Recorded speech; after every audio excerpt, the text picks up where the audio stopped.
So now we're coming to a really important part of how you can improve your life quality. Because as I said in the beginning, the self-confidence is such a core aspect of what determines your life quality that it's just incredible seeing that every time I've been asking these people on the platform, like, how would you rate your self-confidence on a scale from 0 to 10? Like, how often they had numbers below 5. I was like, I could see how this is the root problem of these things, because they attracted the wrong situations and the wrong people with that. And please observe very carefully and try and apply the concepts that I'm giving you here, because this will change so much. Really, this will change so much. So if your self-confidence is below 8, please pay special attention. The question would be like, why do you even lack self-confidence in the first place? And let's just take a look at the word itself. Self-confidence. Wait, there is no other in that word. It's not other confidence. It's not what other people think about you, but that's how you behave. So you think your self-confidence or your self-value comes from what other people give you, but that's exactly wrong. Most of the time, it seems to be that people with a low self-confidence are that way because people in their early years have been, let's say, suppressed by other people also with a low self-confidence, because, of course, this is law of attraction, the resonance. These other people are very low themselves, and by trying to push you down, they feel stronger and they feel superior to you. That is just their extremely weak way of dealing with situations, by oppressing other people and by abusing their weakness. If you just see that, think of your life, and whenever you had this situation where your self-confidence was crushed with someone, especially in your early years, see the thing as it is. It comes from within yourself and not from the other people. And these other people, you should rather pity them for how they are, instead of, losing your self-confidence to these kind of people. That's at least the way that I see it. I mean, they're also, victims of their karma in a sense. But we have a way of coming out of this. It's not like you can make the comparison of self-confidence with building up muscles. You can go to a gym, and it will take a certain amount of time until you build up a certain amount of muscle.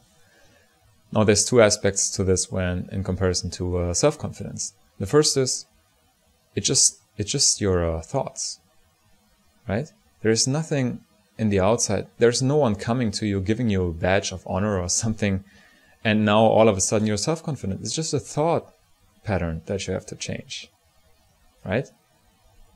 Or is there anything else in the outside world? Is there anything that stops you from being a 10 in self-confidence? Is there anything? No, there is not. Again, be realistic about how you are right now, accept how you are right now, and say, well, this is the old me, and now I'm going to change. I'm going to be a 10, right? At least have this attitude.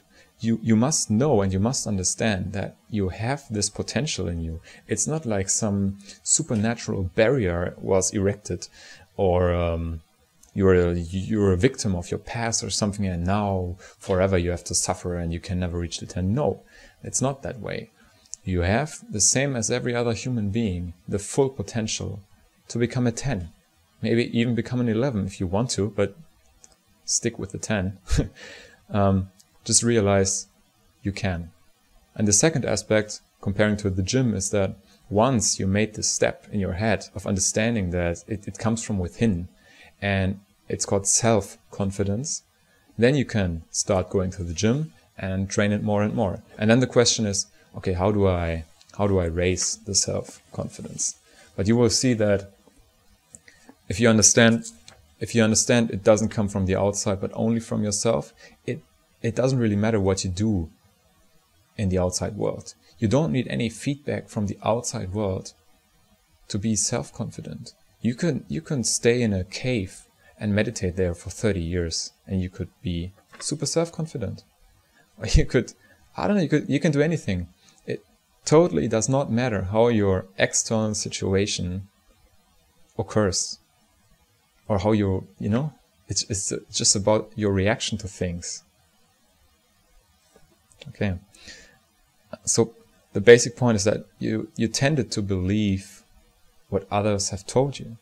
If your parents, or let's say teachers maybe, have told you that you're an idiot and you will never gonna make it, or even worse, if you created these thoughts for yourself, then, well, that's the reason why your self-confidence is low. Either you or someone else created these thought patterns and you have them in your mind and you think it's the truth. When you observe it, you realize it's just thoughts. But from thoughts result your actions and speech. And from your actions and speech, your habits. And this kind of defines, in a sense, how you are, what you are. So you have to change your thought patterns first. Another big point is that you try to please the outside world. This can be with friends or with the partner or with your boss. Doesn't really matter who it is. You try to please the outside world. What does this have to do with not being self-confident? You fake something that you are not. Let's say you're totally overworked and you have no time at work, and then a colleague comes and asks you for a favor to do this or that job. It just takes an hour or something. But basically you have no time and it's not your task, right? But instead of saying no, you're saying yes, just to please your boss or your colleague or whatever, so you can say, oh, I'm such a good worker, when in reality you're just destroying yourself because you're just accumulating more and more stress. So it's the same with friends. You're trying to please them, and you do this by kind of not being real to yourself, right? When you say A but you mean B, this is causing stress, and this can be applied to any situation. So you're lying to yourself. Like, how can you even say it's the outside world when you're doing this to yourself? Like, how do you expect anyone to treat you in a better way if you're not even treating yourself very well? I don't know, how is this supposed to happen, right? You must love yourself first, and then the others can also love you, but you're not loving yourself. Why is that? You should do that. You should love yourself first and ask, like, see all the points how you can love yourself and all the good things that you do and all the potential that you have to do good things, everything that you already did. There's so many things like where you can draw your self-confidence from.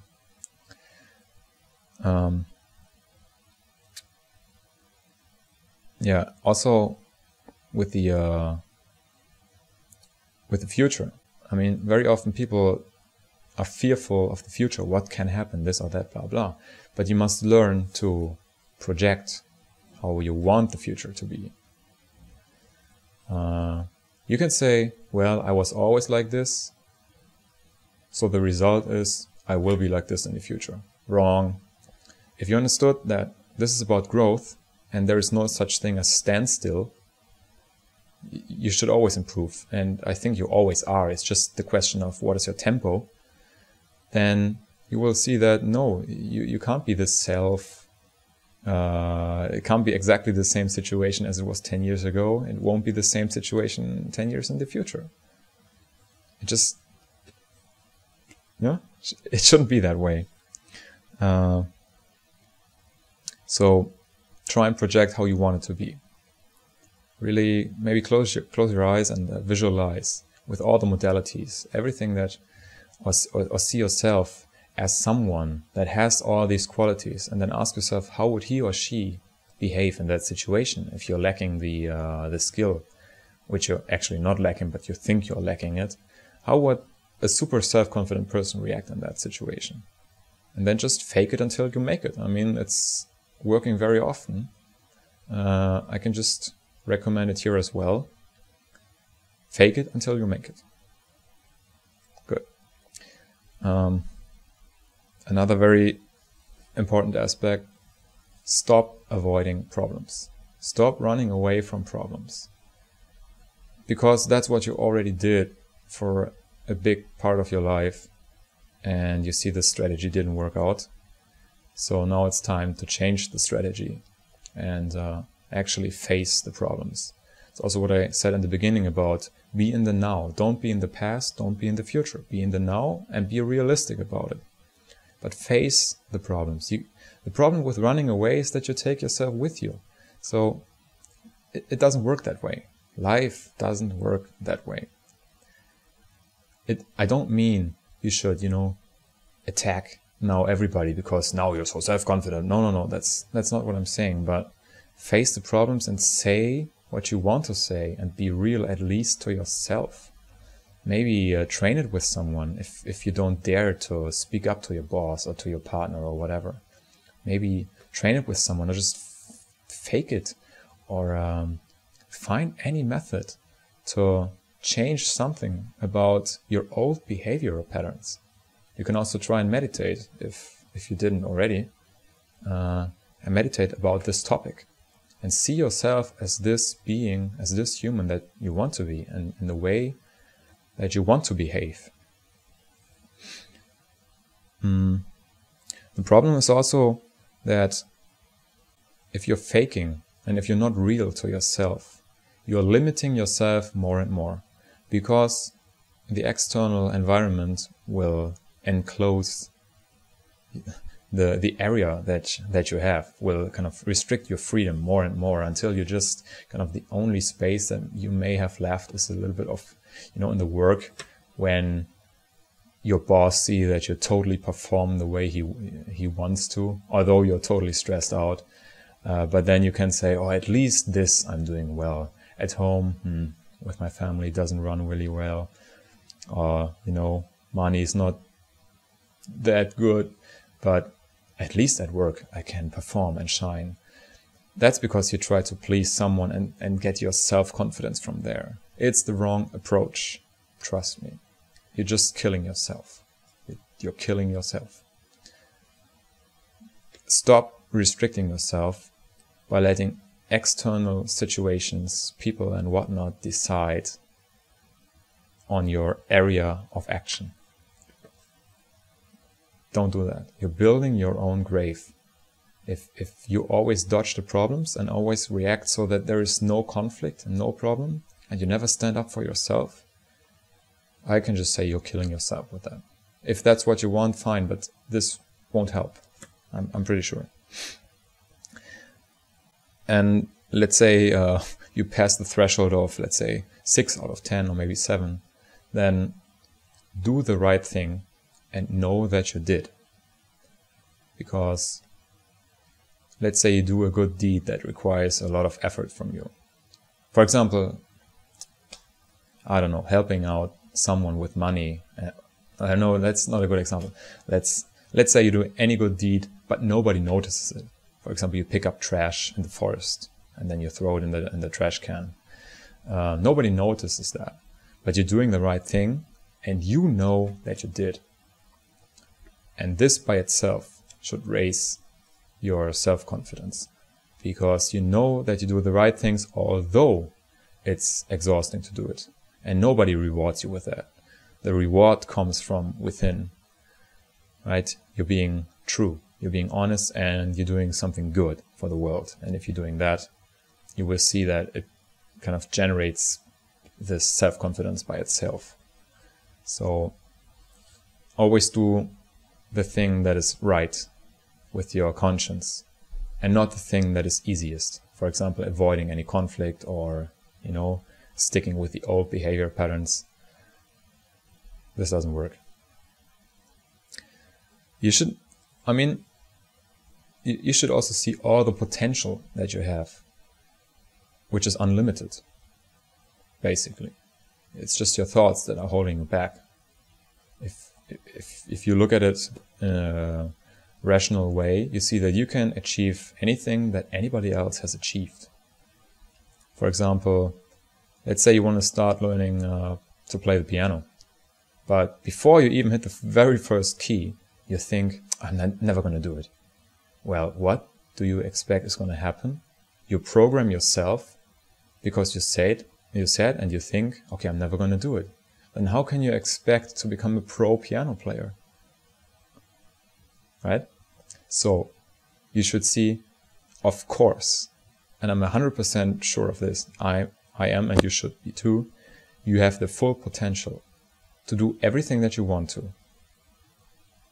You have it. The potential is already there. It's just you need to dig and you need to work on it. So I'd say, okay, again, be realistic. Okay, I've never hit any piano key, and I won't be a pro player after one day, but I start. I'm starting my journey. I'm going to the gym now. I'm training now, and I will improve. And of course, this is what happens. Everything that you do with training, you improve. You become better. And if you suck first, who cares? Nobody cares. If that is really something you want to do, play piano, for example, do it. Start with it. Try it out. And don't just give up just because, I don't know, you failed in the beginning. We're not in school here where you get bad grades or something. If there is something you want to do it. You have all the potential in the world. Nothing is holding you back except your own limiting thoughts. This is also what self-confidence is about. And you can also see what you already did in the past. All the good deeds. Or you're also doing now, maybe working your ass off for your family so they can have a good life. Or caring for other people, or caring for the environment. Maybe you have a job where you're caring for animals or something. You can get a lot of reward from that. And then see how all the other people, not all, but how many other people are not doing this. So you can say, you're not egoistical, but they are. So in a sense, you're a bit ahead of them when it comes to this topic. You can draw a lot of energy from this. Don't feel superior, but just for yourself. You don't have to compare yourself with anything. Just see the things that you do or that you could do, and how this just by itself gives you energy. Okay, and another thing, now it becomes a bit more philosophical, but depending on your level where you are right now, you can or you cannot understand it. So you are not your mind, you are not your body, and you are not your talents, right? If I'm asking you, who are you? Then you say, no, I wasn't asking for your name. Who are you? Oh, I wasn't asking for your job either. And no, I wasn't asking for your hobbies either, or what you do. Let me give you an example. If I cut off both of your hands and your legs, and I'm asking you, who are you? Do you think you have changed in any way? No, your body has changed. Okay, but did you change in any way? Is it the same you as before? Or let's say, compare yourself that you are now with you as a 5-year-old. When I was asking you when you were 5, and asking you now, who are you? Would the answer be different? What changed? Did you change? The you? What exactly changed? The body changed. Thoughts changed. A lot of things changed, but you? Did you change? If I put you from where you are right now, your job situation, family, friend situation, money situation, take you to the other side of the world, and change everything about these things that I just said, and I'm asking you, who are you? What do you respond? Is it the same you, or did anything change? Okay, so the question is a bit mean to say. Let me rephrase it a bit. What are you? A human being? Yes, but that's also limiting you a bit It's true in a sense, but it's not the complete answer. I will now be so kind to not answer this question for you. But if you have some spare time to think about it, what are you? You could come to a conclusion that you're not your mind, you're not your body, you're not your talents. You are way more than that. And this is also what the self-confidence is about. Reaching a point where you understand by experience, by wisdom, that you are more than that. You come to know that after you leave this body, there is more to come. Before you enter this body, there was an infinite number of things that have already happened. And once you get to this point of understanding things, you will see many, many problems totally vanish into nothingness. They will just not be there anymore. And but this is an advanced concept that first you have to, tackle with the basic things. And this is more of a, once you already did that, once you already cleaned everything out, this is on the verge of understanding that there is more than this materialistic world. This video should not be so much about it. I'm just maybe it's a small teaser. I don't know. But you should come to this point at some time in your life. You should come to this point that you are not your body, you are not your mind. But I don't want to answer the question for you, because that would be too easy. You should do the work yourself, right? Okay. So to sum this whole very long video up, first of all, thank you very much for listening so long to me. Although I tried to compress as much as I could, but this is such a complex topic that I was not able to shorten it more than it is. So see that you're always responsible for how you react to things. External things happen, yes, you cannot change that. But the way you respond to things, you are unlimited. You have an unlimited possibility of reacting to things. You're restricted in your actions, that is true. But in the way you internally deal and judge and put labels on it, that is limitless. Okay, then self-confidence is the key point. Your self-confidence should be very high, because otherwise you will not live your own life. You will live the life of somebody else, or you will live after the thoughts of someone else. And this can't be the right way, because it's called self-confidence, right? This is about you. And this is not about serving other people's expectations. This is just about you and the way that you want to go in your life. Understand that law of attraction is incredibly powerful, and that your thoughts and habits completely structure the whole experience that you will have. So don't expect the world, the outside world, to magically change when you yourself refuse to change. The way is change yourself first, and then the outside will change accordingly. You have my word on that. And another aspect is that we are here to grow and make experiences. And by dodging them, you're not advancing to the next level, so to say. But you should, right?